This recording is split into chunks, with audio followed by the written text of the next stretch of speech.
mchano na hiyo kama ofe Yesu yebazibwe Venerable Canon Edward balamaze kironde olwaleero bazaalibwa gange nebaza Katonda olw'obulamu bwampadde emyaka 55 bweddu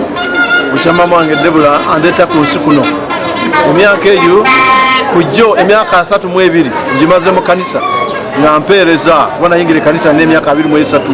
ng'omusomesa nenfuka mubuulizi omwawule Saabadiikoni Kanoni Kaakano mupange eryo kano nampaliddemu omukisa okuweereza wamu naye n'okulokoka nampa abaana nenzana ne mukyala wange nampa n'amwana ab'omwoyo omuli ababuulizi n'abasumba Kaakano n'abakristaayo abantu bangi ne bazannyo Mukama olwaleero mu ngeri enjawulo amazaalibwa gano nagawaddeyo olw'ekkanisa ya Kristo gy'ensumba wano Center St. Luke ku mulimu omunene ogw'okugula ettaka era mikwano gyange benayise bonna nabasabye babaleeta keeke bagireete mu kifaananyi mu mbeera y'ettaka keeke nga yattaka kugula ttaka njala okwebaza kubanga bampadde ssente abantu era nzikiriza nti omulimu guno omunene gwe tulinanga abaseeta ba St. Luke wano twafuna omukisa gw'ettaka ezituliraanye yiika nnamba bukadde 600 ze tusonda era tumanyi nti Mukama ajja kutuwa ekisa tuzituukeko nange bwento olwaleero bwe nkulembedde bannange bwe tuzaalibwa mu mwezi ogw'omunaana okuteeka essente mu nsawo olw'okugula ettaka tweyanzege nzikiriza Katonda oyampita ate akyampadde omukisa okumuweereza kubanga olwaleero ate ntandise emyaka 10 mu kuweereza kwange ate kutuuka lwe naawummula Mukama yampita amazaalibwa gano nandiba nsobola gateeka n'enkola ebirala kubanga nange neezimba ng'omuntu ne famire yange naye omulimu Mukama gwakoze mu nze munene n'okusukkuluma kubanga Katonda bingi byakoze mu bulamu bwange neneewuunya kwegamba nembyewuunya weewuunya abaana bange okusoma nange nyini ng'omuntu Katonda zaabikola nemba nga siseke kintu kyonna kale kyenansaba nsalawo nti amazaalibwa gano gangateeke ku pulojekiti y'ekkanisa gye nkulembera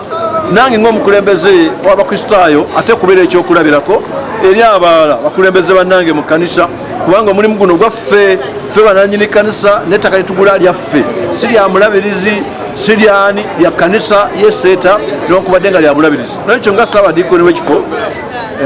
amazaalibwa gano nengatwala mu nsonga eyo okufuna ssente okugula ettaka ly'ekkanisa si eryange ng'omuntu wabula ery'ekkanisa kubanga ono wensinzira okufuna omukisa gwa Katonda nange bwe nteekamu ate Katonda jakuma okumpa bw'omuweesa ekitiiyo omuweesa ejjiiko ate yakuweesa kitiiyo